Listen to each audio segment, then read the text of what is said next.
ರಾಜ್ಯ ಕಾಂಗ್ರೆಸ್ನಲ್ಲಿ ಕುರ್ಚಿ ಕದನಕ್ಕೆ ಅಲ್ಪ ವಿರಾಮ ಬಿದ್ದಿತ್ತು. ಈ ಬೆನ್ನಲ್ಲೇ ಸೆಷನ್ ಕೂಡ ಆರಂಭ ಆಗಿತ್ತು. ಈಗ ಮತ್ತೆ ಕುರ್ಚಿ ಕದನದ ಬೆಳವಣಿಗೆಗಳು ಕಾವೇರ್ತಾ ಇದೆ. ಇವತ್ತು ನಾಳೆ ಕಾಂಗ್ರೆಸ್ ನಾಯಕರುಗಳ ದೆಹಲಿ ಪರೇಡ್ ಕುತೂಹಲ ಕಾರಣವಾಗ್ತಾ ಇದೆ. ವೋಟ್ ಚೋರಿ ಪ್ರೊಟೆಸ್ಟ್ ಕಾರಣಕ್ಕಾಗಿ ಕಾಂಗ್ರೆಸ್ ನಾಯಕರು ದೆಹಲಿಗೆ ಹೋಗ್ತಾ ಇದ್ದಾರೆ. ವೋಟ್ ಚೋರಿ ಮಧ್ಯೆ ಪವರ್ ಪಾಲಿಟಿಕ್ಸ್ನ ಕಾರ್ಡ್ ಪ್ಲೇ ಆಗುತ್ತಾ ಅನ್ನೋದು ಪ್ರಶ್ನೆ. ಹೈಕಮಾಂಡ್ ಬಳಿ ಪ್ರತಿ ದೂರು ಸಲ್ಲಿಕೆ ಆಗುತ್ತಾ? ಗೊಂದಲವನ್ನ ಪರಿಹರಿಸೋದಕ್ಕೆ ಮಧ್ಯಪ್ರವೇಶಕ್ಕೆ ಪ್ರೆಷರ್ ಹೆಚ್ಚಾಗುತ್ತಾ? ರಾಜ್ಯ ಕಾಂಗ್ರೆಸ್ನಲ್ಲಿ ಆಗ್ತಾ ಇರುವಂತಹ ಬೆಳವಣಿಗೆಗಳು ಈ ಎಲ್ಲ ಪ್ರಶ್ನೆಗಳನ್ನು ಕೂಡ ಮುನ್ನೆಲೆಗೆ ತರ್ತಾ ಇದೆ. ದಿನ ಬೆಳಗಾದ್ರೆ ಯಾರು ಸಿಎಂ, 5 ವರ್ಷ ಸಿದ್ದರಾಮಯ್ಯನವರು ಇರ್ತಾರ, ಡಿಕೆಗೆ ಅವಕಾಶ ಸಿಗುತ್ತಾ? ಇದೇ ಚರ್ಚೆ ರಾಜ್ಯ ಕಾಂಗ್ರೆಸ್ನಲ್ಲಿ. ಹಾಗಾಗಿ ದೆಹಲಿಗೆ ಹೋದಂತಹ ಸಂದರ್ಭದಲ್ಲಿ ಸುಮ್ಮನೆ ಕೂರುವ ಯಾವ ಲಕ್ಷಣಗಳು ಕೂಡ ಕಾಣಿಸ್ತಾ ಇಲ್ಲ.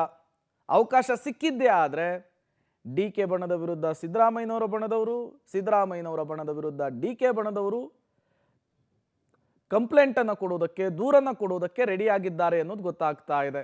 ಬಟ್ ವರಿಷ್ಠರು ಇವರ ಕೈಗೆ ಸಿಗ್ತಾರಾ? ಸಿಕ್ಕೂ ಇವರ ಸಮಸ್ಯೆಯನ್ನು ಆಲಿಸುವಂತಹ ಕೆಲಸವನ್ನ ಮಾಡ್ತಾರಾ?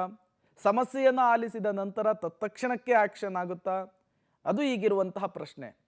ಬಟ್ ತುಂಬ ಕುತೂಹಲ ಕಾರಣವಾಗ್ತಾ ಇರುವಂಥದ್ದು ದೆಹಲಿ ಮಟ್ಟದಲ್ಲಿ ಏನಾಗುತ್ತೆ, ಯಾರ್ಯಾರನ್ನು ಭೇಟಿ ಆಗ್ತಾರೆ, ಯಾರ್ಯಾರು ಯಾವ್ಯಾವ ರೀತಿಯ ಹೇಳಿಕೆಯನ್ನು ಕೊಡ್ತಾರೆ ಅನ್ನೋದು ತುಂಬ ಕುತೂಹಲಕ್ಕಂತೂ ಕಾರಣವಾಗ್ತಿದೆ ಸದ್ಯಕ್ಕೆ. ವರಿಷ್ಠರು ಬಲಿಷ್ಠವಾಗಿದ್ದಾರೆ, ನಮ್ಮ ವರಿಷ್ಠರು ಸಮರ್ಥವಾಗಿದ್ದಾರೆ. ಕಾಂಗ್ರೆಸ್ ಪಕ್ಷದಲ್ಲಿ ಶಿಸ್ತಿದೆ, ಅದಕ್ಕೆ ನಾವೆಲ್ಲರೂ ಕೂಡ ಬದ್ಧವಾಗಿರ್ಬೇಕಾಗ್ತದೆ. ನಾನು ಹೇಳಿದ್ರೆ ಬಲಾತ್ಕಾರ, ಅವ್ರು ಹೇಳಿದ್ರೆ ಚಮತ್ಕಾರ, ನಾನು ಹೇಳಿದ್ರೆ ಬಲಾತ್ಕಾರ, ಅವ್ರು ಹೇಳಿದ್ರೆ ಚಮತ್ಕಾರ. ಅವ್ರು ತಿಳ್ಕೊಳ್ಬೇಕು ಯಾವ ಸಂದರ್ಭದಲ್ಲಿ ಏನು ಮಾತಾಡಬೇಕು, ಯಾವ ರೀತಿ ನಮ್ಮ ಸ್ಥಾನಗಳನ್ನು ನಾವು ಅರಿತ್ಕೋಬೇಕಂತೇಳಿ ಅವ್ರಿಗೆ ತಿಳುವಳಿಕೆ ಇರಬೇಕು. ಒಂದು ಮನವಿ ಏನಂದರೆ ಯತೀಂದ್ರ ಅವ್ರಿಗೆ ದಯಮಾಡಿ ಅದು ಈಗ ನಮಗೆ ಪಕ್ಷಕ್ಕೆ ಮತ್ತು ಸರ್ಕಾರಕ್ಕೆ ಇರುಸುಮುರುಸಾಗ್ತದೆ. ದಯಮಾಡಿ ಯಾರು ಕೂಡ ನಾಯಕತ್ವದ ಪ್ರಶ್ನೆ ಎತ್ತದ ಬೇಡ ಅಂತೇಳಿ ನನ್ನ ಮನವಿ. ಇವೆಲ್ಲ ಮಿನಿಮಮ್ ಕಾಮನ್ ಸೆನ್ಸ್ ಇರಬೇಕು ಅಷ್ಟೇ. ಇದೇನು ಒತ್ತಾಯ ಮಾಡೋ ಕೆಲಸ ಅಲ್ಲ. ನೋಟಿಸ್ ಕೊಟ್ಬಿಟ್ಟು ಉತ್ತರ ಕೊಟ್ಬಿಟ್ರೆ ಎಲ್ಲ ಬಗೆಹರಿತದ? ಅದಲ್ಲ. ಸರ್ಕಾರಕ್ಕೆ ಇರುಸುಮುರುಸು ಆಗಬಾರ್ದು. MLAಗೆ ಓಟ್ ಇರುತ್ತೆ, ಮುಖ್ಯಮಂತ್ರಿಗೆ ಒಂದು ಓಟ್ ಹಾಕ್ಬೇಕಪ್ಪ ಅಂದ್ರೆ MLAಗೆ ಇರ್ತದೆ, ನನಗಿದೆ. ನಾನು ಮಾತಾಡೋದು ಸ್ವಲ್ಪ ಅರ್ಥ ಇರ್ತದೆ ಅಂತಂದ್ರೆ ನಾನು ಮಾತಾಡೋದು ನೀವು ಅರ್ಥ ಮಾಡ್ಕೋಬೇಡ್ರಿ ಅಂದಮೇಲೆ MLCಗೆ ಯಾಕೆ ಕನ್ಸಿಡರ್ ಮಾಡ್ತೀರಿ? ಅವ್ರದ್ದೇನು ಓಟ್ ಬೀಳುತ್ತಾ? ನಿಮ್ಮ ಮಾಹಿತಿ ಪ್ರಕಾರ ಏನು ಓಟ್ ಬೀಳುತ್ತಾ?